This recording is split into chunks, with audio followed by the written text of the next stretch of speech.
C'est par là que l'huile descend. Ce matin, je vois l'huile fraîche descendre.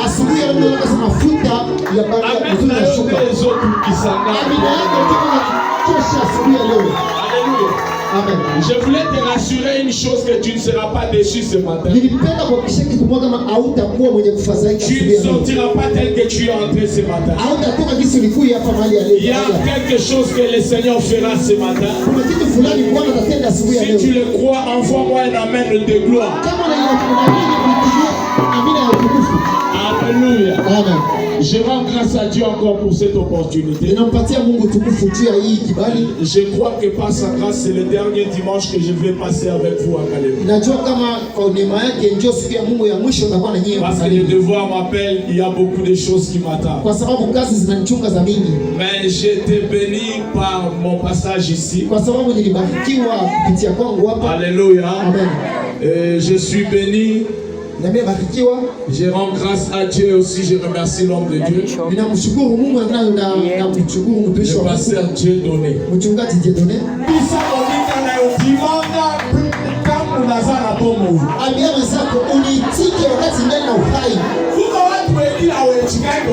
Il y a d'autres gens qui ne veulent pas accepter.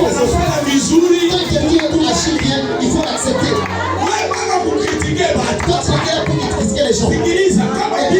Si tout va bien, dis à ton ami que tu as bien fait. S'il a bien fait, il faut l'encourager s'il est bien habillé. Je suis dans la joie avec votre pasteur. C'est un homme courageux. Les autres le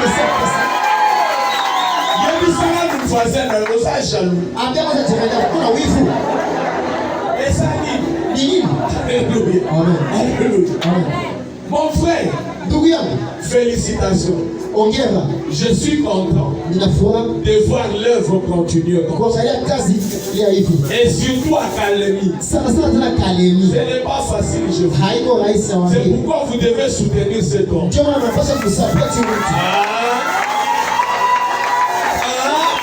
Yes. Écoutez, est-ce que vous aimez votre pasteur?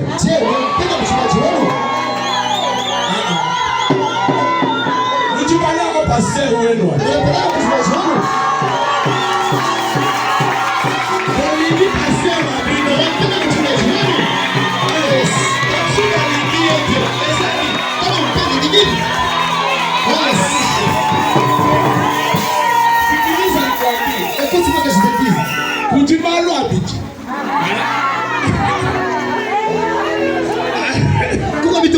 Alléluia. Amen.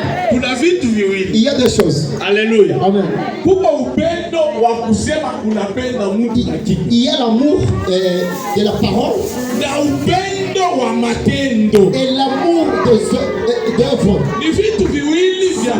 Ce sont les deux choses différentes. Tu ne peux pas forcément te confiancer en disant que je t'aime tant. Même si tu n'as jamais acheté au chandail.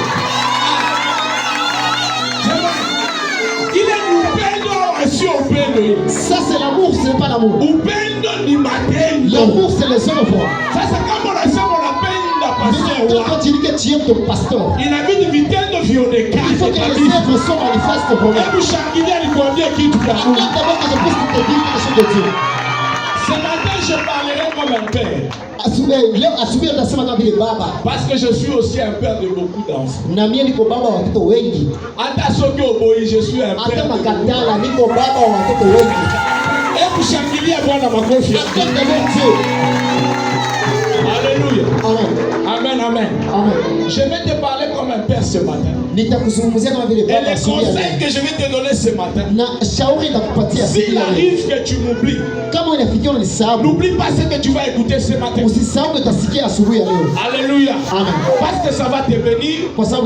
Et c'est une clé pour toi pour cette année. Et je prophétise sur toi que tu ne joueras pas cette année. Si les années passées tu avais échoué,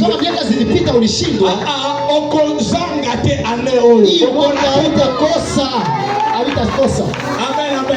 Avant d'entrer dans mon message, je voulais te donner 3 choses que tu dois comprendre. Il y a 3 dimensions ou soit 3 types de parents. Diminue un peu le volume de son. Alléluia. Il y a 3 types de parents. Le premier parent, c'est notre Père qui est au ciel. On l'appelle Dieu le Père. Parce que dans la prière de notre Père, lorsque Jésus enseigne, je vois maman Isaac hier. Maman, et toi? Il faut venir tout à l'heure. Alléluia. Pour dire Mangaya, pour dire Masamba, Matamba, Mposa, Limakene. Ça me manque beaucoup. Mais je t'informe qu'à Kananga au matin, parce qu'il y a une conférence, je vais partir. Attends, monsieur Koki. Attends, monsieur Koki. Alléluia. Amen. Chacun a pas la confiance.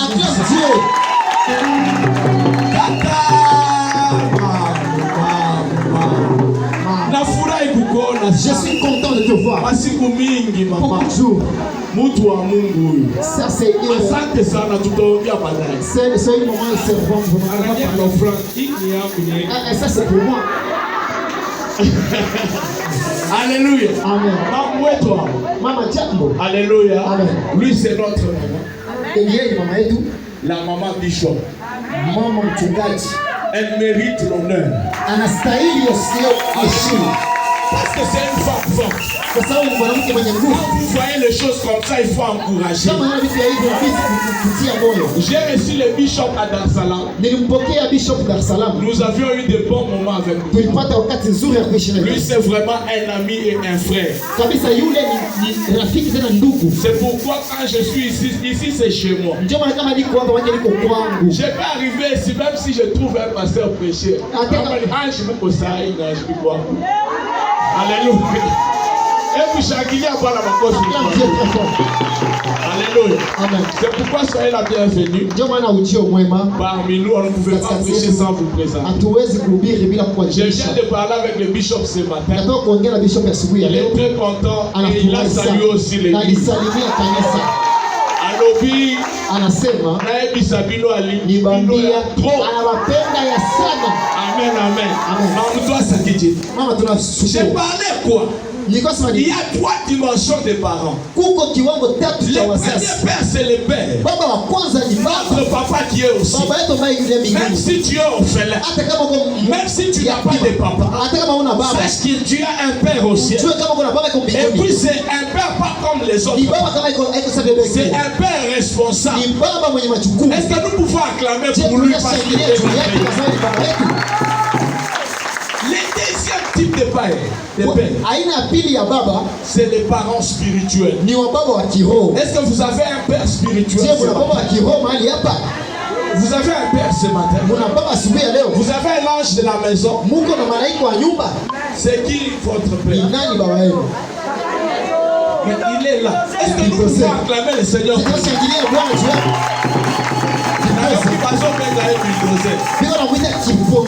Oui, c'est un bulldozer. C'est quelqu'un encouragé. Alléluia. Et puis le troisième type de parents, c'est les parents biologiques. Est-ce que vous comprenez? Alors qu'est-ce que nous remarquons avec la génération d'aujourd'hui? La génération d'aujourd'hui, il y a la plupart des gens qui vivent sous la malédiction. Pourquoi? Parce qu'ils ne sont pas en bon terme avec leurs parents spirituels, ni avec leurs parents biologiques. Tu vas voir un jeune garçon ou une jeune fille qui a déjà 20 ans parce que comme il lui manque du respect. Et tu vois directement la maman ou soit le père prononce des paroles. C'est pourquoi Ephésiens chapitre 6, le premier verset. Enfants, obéissez à vos parents selon le Seigneur. Car c'est avec une promesse. Afin que tu sois heureux et que tu vives longtemps sur terre. C'est-à-dire lorsqu'il y a les respects envers les pères, les parents, il y a une longue vie. Ce matin reçoit la longue vie au nom de Jésus. Alors écoute, c'est que les parents biologiques ne peuvent pas faire. Dieu a déversé ce pouvoir dans les parents spirituels. Quand vous avez votre papa, il marche avec des choses. Tu sais que je te dise les deux choses. Il marche avec le père des choses. Il a la bénédiction avec lui. Et aussi il a la malédiction avec lui. C'est ça que les gens oublient. J'ai voyagé dans peu de temps. Et là où je suis, c'est un pays vraiment anglophone. Et j'ai vu là-bas comment ces gens-là honorent les parents spirituels. Et ces parents et ces gens, ils sont bénis. Tu vas voir dans les pays anglophones, ils ont compris les principes des parents spirituels. Et leurs filles ne sont plus les mêmes. Écoute, je vais te donner un secret. Pour cette année 2020, quand vous avez votre papa, ne permettez jamais. Je voulais te poser une simple question. Parce que ce matin tu es béni et tu seras béni encore. Envoie-moi un amen de puissance. Je te pose juste une simple question. Cette semaine, qui l'a envoyé les unités même de 500 francs? Qu'il s'élève que je le bénisse.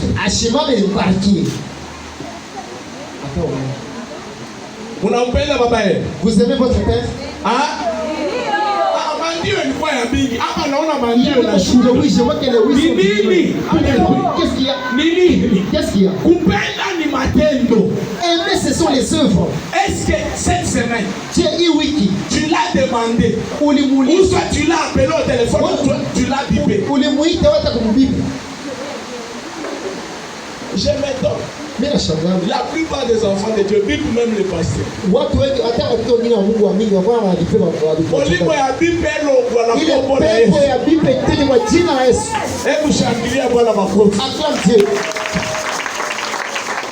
Amen. Amen. Qu'il envoie même les unités cette semaine.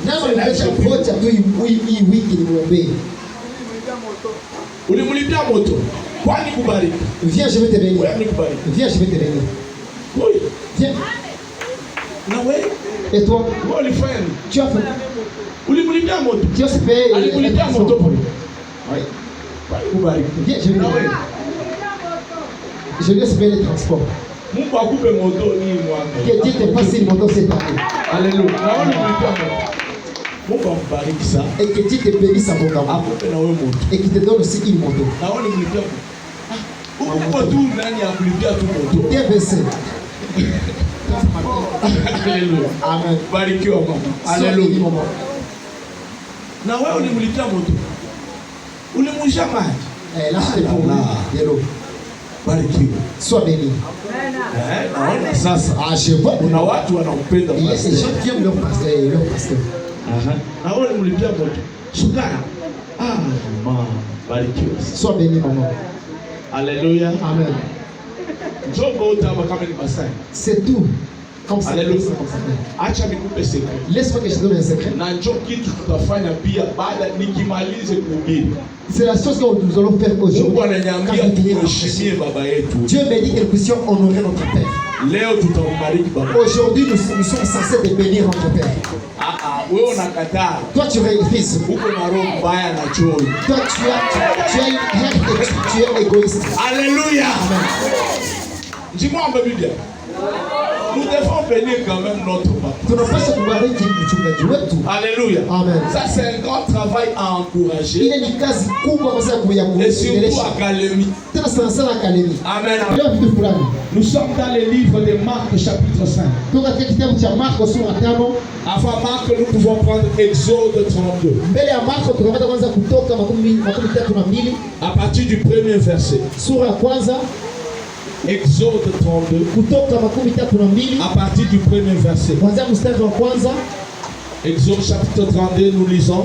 Le peuple voyant que Moïse tardait à descendre de la montagne, s'assembla autour d'Aaron et lui dit: allons, fais-nous un Dieu qui marche devant nous, car c'est Moïse nous ne savons pas, qui nous a fait sortir d'Égypte, nous ne savons pas ce qu'il est devenu. Aaron leur dit: ôtez les anneaux d'or qui sont aux oreilles de vos femmes, de vos fils et de vos filles, et apportez-les-moi. Et tous ôtèrent les anneaux d'or qui étaient à leurs oreilles et les apportèrent à Aaron. 4. Il les reçut de leurs mains, jeta l'or dans un moule et fit un veau enfant. Et il leur dit: voici ton Dieu qui t'a fait sortir d'Égypte. Nous disons Amen. Nous sommes, tu peux t'asseoir, on peut nous lire dans Marc chapitre 5. Marc chapitre 5. Prenons le verset 35. Nous lisons dans Marc 5. Non, Marc, s'il vous plaît, Marc 4. Je m'excuse, Marc chapitre 5. Le verset 35. Marc chapitre 4, le verset 35. Nous lisons dans Marc 4, 35. Oui. Ce même jour, oui, sur le soir, c'est un jour sur le soir. Jésus leur dit, passons sur l'autre bord. Oui, continue. Après avoir envoyé la foule, ils venèrent dans la barque où il se trouvait. Il y avait aussi d'autres barques avec lui. Il s'éleva un grand tourbillon, et le flot se jetait dans la barque, qu'elle se remplissait déjà. Et lui, il dormait. Il dormait à la poupe sur le coussin. Il levèrent et lui dit: Maître, ne t'inquiète pas de ce que nous périssons. S'étant réveillé, il menaça le vent et il dit à la mer: Silence, tais-toi. Et le vent cessa, et il est grand calme. Ouais. Est-ce que tu peux acclamer? Seulement quand tu as dit Seigneur Jésus merci. Répète après moi, dis Seigneur merci. Aide-moi à écouter ta parole ce matin. Accorde-moi ta grâce et ta faveur. Que cette parole puisse porter beaucoup de fruits dans ma vie.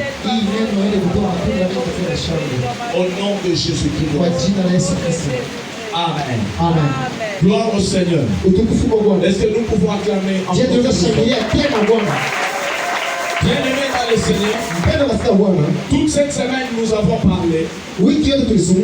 Et j'avais touché un point j'ai parlé sur les limites. Et je t'ai parlé comment tu pouvais briser les limites. Parce que les grands constats que nous avons constatés dans la vie, plusieurs personnes qui crient bonne année. Quand c'est le 31 et puis c'est le premier, tu cries bonne année. Et quand tu cries bonne année, tu regardes que les mêmes années se ressemblent. Chaque année qui passe, au lieu d'avancer, tu te retrouves que tu n'avances pas, soit tu fais les surplaces, ou soit tu recules encore. Or la volonté de Dieu, c'est de pouvoir toi et moi avoir faire un pas dans la vie. Tu ne dois pas rester sur place. C'est pourquoi j'avais parlé de 4 bilans qu'un homme doit faire. Tu dois te poser certaines questions dans la vie. Quand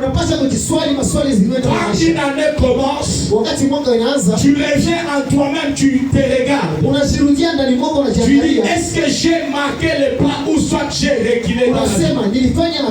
Si tu remarques dans ta vie que rien ne marche, rien n'avance, soit tu as un problème sérieux, soit il y a une main derrière ça.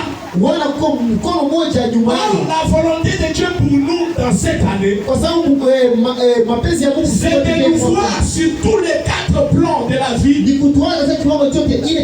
marquer les pas et évoluer dans la vie. Tout ce que je peux faire en tant que prophète ce matin, c'est déclarer dans ta vie que tu dois avancer. Et de dire Amen ne donne beaucoup. Déclarer que tu dois faire les pas. Tu ne dois pas faire les surplaces. Et la première chose, le premier bilan que tu dois faire, c'est sur le plan physique. Quand on parle du plan physique, je touche le domaine de la santé. Tu ne peux pas te retrouver dans une année. Ce n'est pas normal, chaque mois tu tombes toujours malade. Quand tu remarques que dans ta vie, sur le plan de la santé, il n'y a pas un avancement, tu n'es que malade, c'est un signe pour te dire que tu es limité sur le plan physique. Mais ma prière ce matin, cette année, reçois la guérison divine ce matin. Reçois la bonne santé. Écoutez-moi, le diable c'est un mauvais diable. Il n'est pas ton ami ni ton frère. Quand tu viens à l'église, et surtout cette année quand on te dit qu'il y a un programme de prière, c'est une opportunité pour toi pour que tu avances dans un domaine. Tu ne dois pas vouloir rester limité dans un domaine. Un jour, une maman devait devenir aveugle comment? Dans sa maison, elle avait appelé sa tante qui venait du village. Écoute, watu wengi leo wanawaletea mashida na matatizo kwenye maisha yao.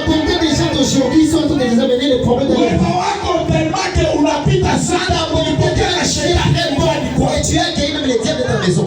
Écoute, je vais te dire, tu n'es pas obligé à recevoir tout le monde chez toi et les faire entrer dans ton salon. Tu n'es pas obligé. J'ai mal parlé. Est-ce que je peux avancer que tu es? Elle devait devenir aveugle comment? Dans son amour, elle a reçu sa tante. Quand sa tante est arrivée, c'est elle qui soutenait toute la famille. C'est elle qui travaillait pour que sa famille survive. Elle a aidé sa tante. Et la maman s'appelait Kapinga. Amen, amen. Amen. Elle s'appelait Kahinga. Alors quand elle est venue chez elle, la jalousie a commencé dans son cœur. Elle a pris sa photo. Elle a pris une finette. Alléluia. Amen. Elle a commencé à piquer dans l'œil gauche de la photo. Elle est en train de déclarer. Elle disait Kapinga, tu seras avec. Tu seras avec. Elle touchait le domaine de sa santé. Et quand Kapinga s'est réveillée le matin, elle a remarqué comme si quelque chose était entré dans son œil. En faisant comme ça, Déjà, il y avait l'eau qui se coulait. Elle est partie chez Shalina. On a regardé l'œil. Le médecin a dit que l'œil va bien. Il n'a pas de problème. On a pris les calmants, on l'a donné. Quand on l'a donné le calmant, l'œil a accentué à faire encore. Il y a certaines maladies qui ne sont pas des maladies de microbes. Ce sont des maladies organisées par le monde de la sorcellerie. Ce matin, s'il y avait des maladies que les hommes avaient jetées pour te déstabiliser sur le plan physique, reçois la guérison divine. Je dis reçois la guérison divine. Je dis reçois la guérison divine. Alors qu'est-ce qui s'est passé? L'œil a gonflé. Elle a tout fait. Elle n'avait pas sommeil. Des douleurs atroces. De l'autre côté, elle continue à piquer dans l'œil de la photo. Elle disait Kaina, toi tu ne vas pas voir. L'objectif de Satan, c'était qu'elle reste aveugle, qu'elle ne puisse pas travailler. Si tu es aveugle, tu fuiras au travail. Il y a des avantages qui font partie. J'ai détruit tous les plans de l'ennemi pour toi. Au nom de Jésus-Christ de Nazareth. Je vais vite. Écoutez, le troisième jour, l'œil a gonflé. Elle a tourné. Elle a pris encore la finette. Elle a regardé dans l'autre œil de la photo. Elle a commencé encore à piquer dans l'œil. Qu'est-ce qu'elle disait? Kapinga. Que l'autre œil, c'est tout. Et effectivement, l'autre œil a commencé à faire. Les problèmes s'accentuaient. On avait saisi sa santé. Mais gloire au Seigneur. Il y avait prière comme ça. Et lorsqu'elle est arrivée à la prière, l'homme de Dieu, le prophète, l'a vu. Et en priant pour elle, elle est tombée par terre. La même tante a commencé à parler dans son corps. Elle disait que son programme, elle voulait qu'elle soit aveugle. Il y a des hommes qui se sont levés. Il y a des femmes qui se sont levées. Pour cette année qui a commencé, ils ont dit, dans le problème de ta santé, tu seras toujours malade. Ce sont les hommes qui sont levés. Mais ce matin, la Bible déclare, vous connaîtrez la vérité. Et la vérité vous rendra libre. La vérité, c'est ce que je t'annonce ce matin.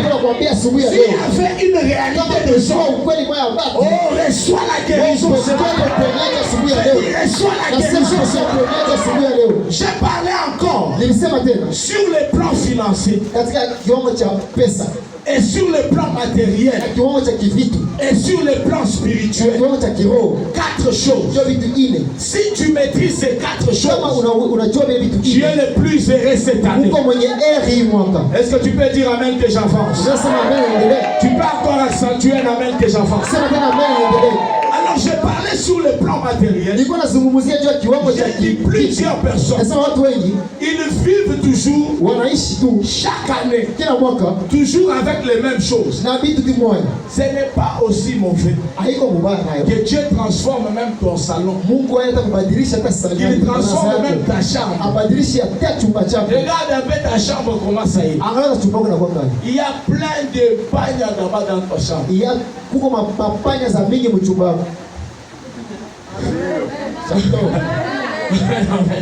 Plein de pagnes en poupouille Amen. Alléluia. Ah, ces choses-là doivent cesser au nom de Jésus-Christ. Il faudrait que cette année, sur tous les plans, qu'il y ait transformation. Qu'il y ait transformation. Alors ce matin, s'il y avait des limites dans ta vie, que Dieu transforme ta situation. Que Dieu transforme ta situation. Des limites sur le plan financier. Ça va fonctionner la porte mon souffle. La lobby, ça va fonctionner la porte mon souffle. Maintenant écoutez, J'entre dans mon message. La Bible dit, vers le soir, après avoir envoyé la foule, Jésus dit à ses disciples, passons à l'autre bord, traversons la mer, allons de l'autre côté.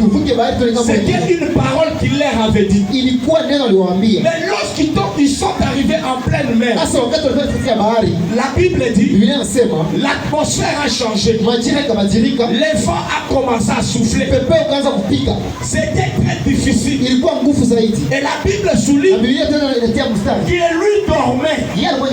Malgré cette situation, usingizi unambamba wa nguvu sana. Le sommeil là vraiment c'est un sommeil profond. Akalala sana. T'es endormi vraiment. Parce que la Bible dit, il dormait. Alikuwa kilala. Et comme il dormait, l'eau remplissait même la barre. Ah, ça moi il ilikuwa na yala kama mtumbu. Mais j'ai lu ma Bible quelque part. La Bible dit, c'est lui qui garde Israël, il ne sommeille ni ne dort. Alors c'était quel sommeil qu'il dormait? Pendant que les disciples étaient agités. J'aime l'apôtre Pierre. Il a regardé, il a dit non. Si on évolue comme ça, nous allons mourir. Il a commencé à réveiller Jésus. Et quand il a réveillé, il s'était levé. Il a calmé la tempête. Écoutez, mon thème ce matin, je voulais juste te dire, tu dois bâtir même si c'est dans le désert. Bâtir au désert. C'est ça mon petit thème ce matin. Je n'ai que 30 minutes, je te dis. Écoutez, même si c'est dans le désert, même si les conditions sont limitées, c'est possible que tu t'en sortes. C'est possible que tu sortes de cette situation. Tu ne peux pas rester de dire que les conditions ne sont pas réunies. Tu te dis les conditions ne sont pas réunies. Tu ne peux pas faire quelque chose. Non. Je vais te donner un exemple. Écoute, la vie, c'est comme dans un bus.